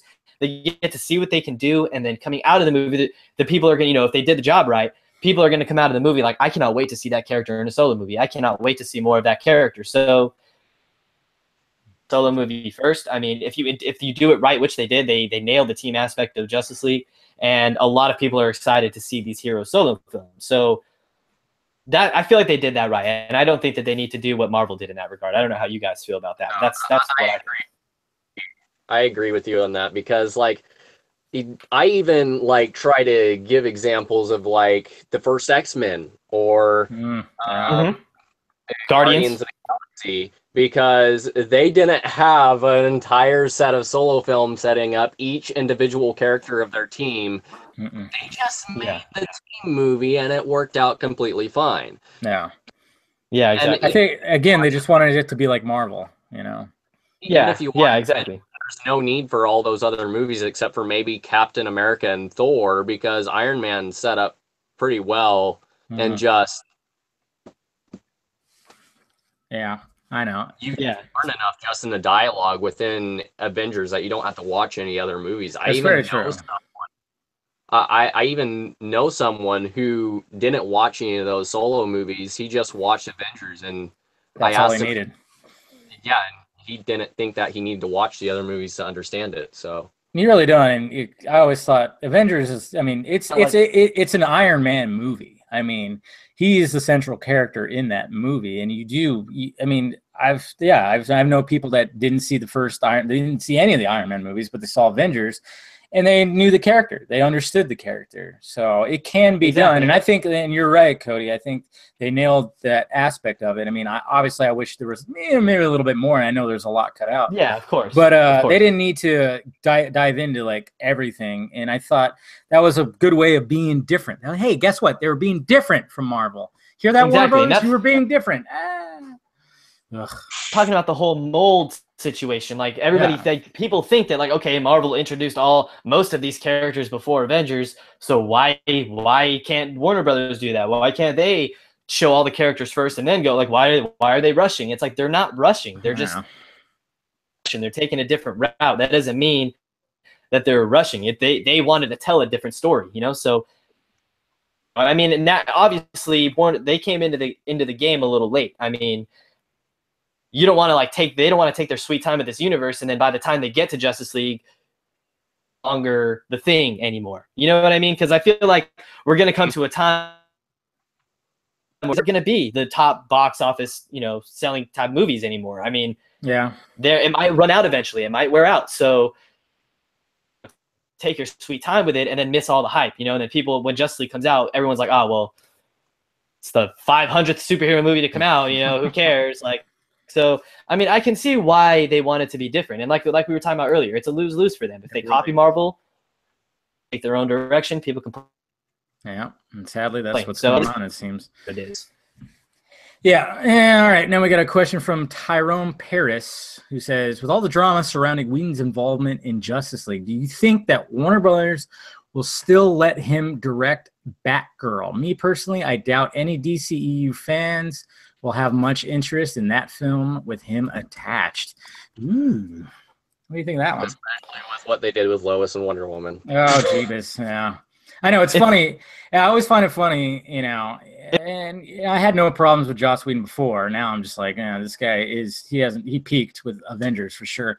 But, you know, he's always trying to, I mean, I had to unfollow him on Twitter a while back because, you know, he's constantly just tweeting about politics and this, that, and this, and it was just nonstop. And, you know, he always claims that he's like this big, oh yeah, I'm a male feminist, look at me, I'm supporting women, this, that, and this. And then you see some of the stuff he writes, and it's like, you almost seem like a little bit of a pig there, Joss.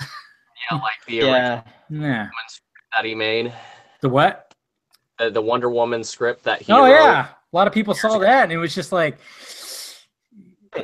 yeah. So I mean, it kind of showed that. I mean, and that's usually true to fact. You know, when it comes to a lot of these, you know, big time, when these guys want to make sure that they're, hey, I'm a male feminist. I mean, look what happened to Devin Faraci over there at Birth Movies Death, and a lot of the other guys. They're always like, women. Hey, I'm on your side. I'm on your side.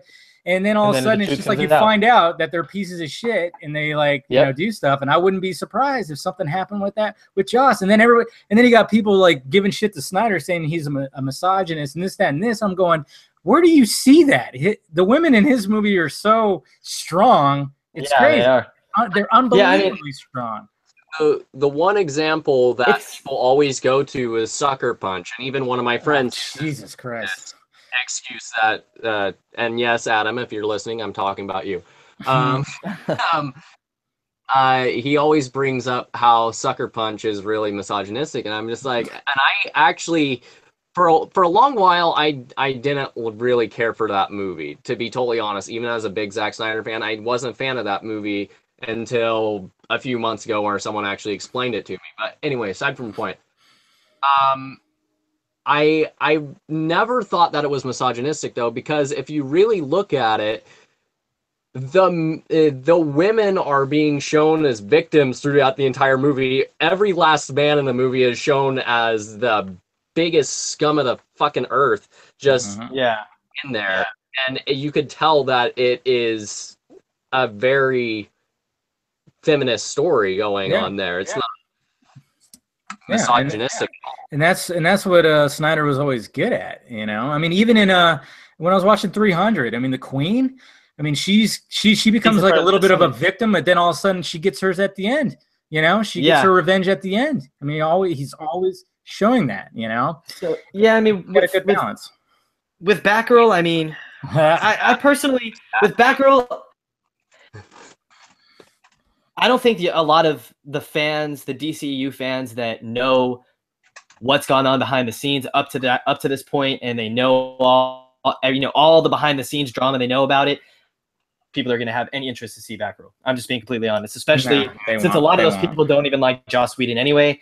No. You're not going to get those people there. They'll boycott, but the general audience, especially because it's, oh my gosh, it's Batgirl. You know, it's a woman who's Batman, and essentially it's Batgirl. So because they don't know, they don't know all the behind the scenes stuff. But a lot of the fans that do, I feel like that's where they're going to lose a lot of the money is with the core fans. I think if they did it at a smaller budget, like more of a they better. I think they for could sure, with a profit. But if they did it big budget, there's no way in hell. No, they won't. Oh yeah, no. Same with Nightwing.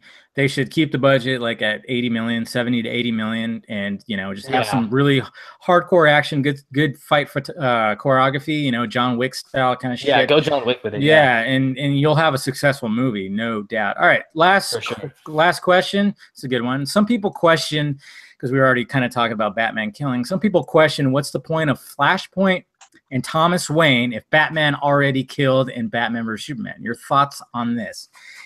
It's different. No. It's a different kind of killing, I would say, because Thomas Wayne Batman has guns, literally fucking guns.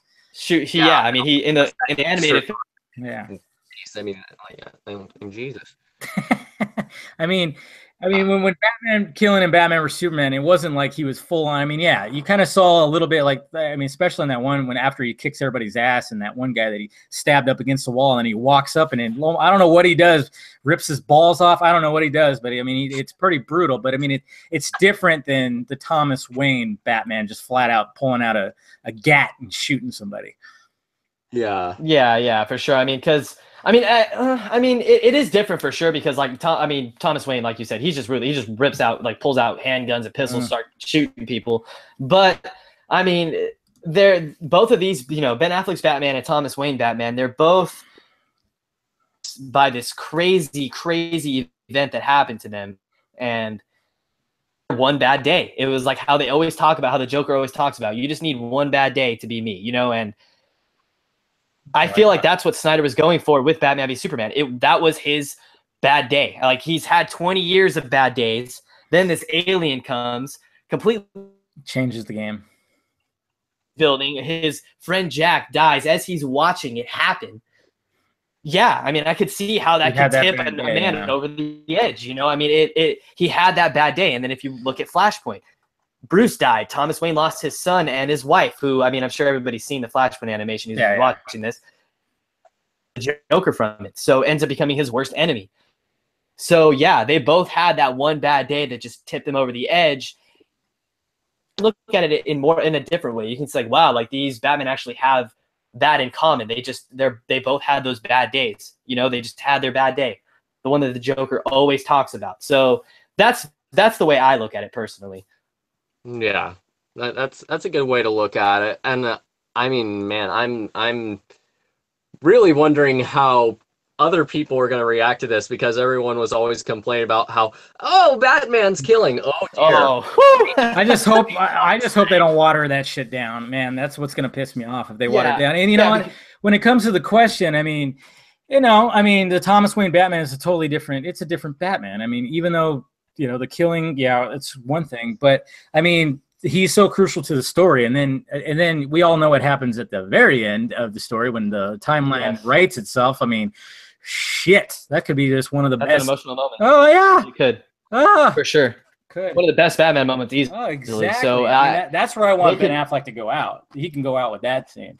yeah, like with the question, I don't want them, for example, I don't want them to go with like how the Flash TV show did their Flashpoint, how it's completely different. I want them to stick to the source material because Jason made a great point. Like people think that Ben Affleck's Batman Killing was bad. Wait till you see Flashpoint. I mean, there's people getting their characters getting their heads cut off, shot through the head. I mean, there's It's a brutal Aquaman story. and Wonder Woman are at war with each other. It is. Yeah. I mean, it's very, this is very what brutal. But I'm worried about it because I don't know if Warner Brothers. I mean, it essentially could be an R-rated movie. It really could. So they're gonna have to water it down a little bit. That's the thing. Yeah, It's I mean, just especially the hardest aspect to me with the Flashpoint movie is easily Superman, because Superman. I mean, I feel like are you gonna have to do a Captain America: The First Avenger type deal where just putting his head on a skinny body? It would look so funky. It would just look so. They're gonna have to though. I mean, yeah, like I don't know. So I don't know if they're gonna stick to it to an absolute T. Yeah, they won't. But as long as they keep the pivotal moments like that Batman moment at the end. Yeah, that's the big one. You have to. Yeah, have that. Have Aquaman or have the Atlanteans and Themyscira battling with each other. Yeah, have the war. Have that Superman part's a crucial part too. Yeah, we got to have those little points. But yeah, keep the big baits. All right, guys. I think we've almost been talking for 2 hours. Time flies. I think so. Jeez, good thing we're all in the same time zone here. Yeah, for sure. Yes. But anyways, appreciate the questions, guys. Like I said, if you want to send questions to this podcast, use hashtag Film Junket Podcast. I want to thank my guests. We got Jason Mickey. Currently, he's not doing any YouTube right now, but you never know. He might stir up a little fire under his ass, and he starts going again. Maybe another short film in the future. I don't know. See, I know you said you were writing something, right? Possibly or something. Yeah. I'm writing 2 short films, and I'm working on a feature too. So, yeah. Oh, there you go. Sweet. Yeah, I would love to see some of that. I'd love to get a look at that. Whenever you're done, that'd be awesome. Yeah, he's got some stuff on his YouTube channel. It's still up, so it's DoomBox, right? YouTube DoomBox. Yeah, it's there just you go. Okay, and then we got thank you to Cody. Look for him on the dude of cinema, and you're currently still doing videos and everything like that, right? Yes, I am. Thank you so much for having me on here. I really appreciate it. It was really, really great talking some Justice League with you guys. No problem. I plan on keeping on doing this, so I'll bring you back. You guys. Yeah, that'd be great. That'd be great. Yeah, we could have a little round table discussion and stuff like that, so I'm not just talking to myself like I usually am. Yeah, that'd be great.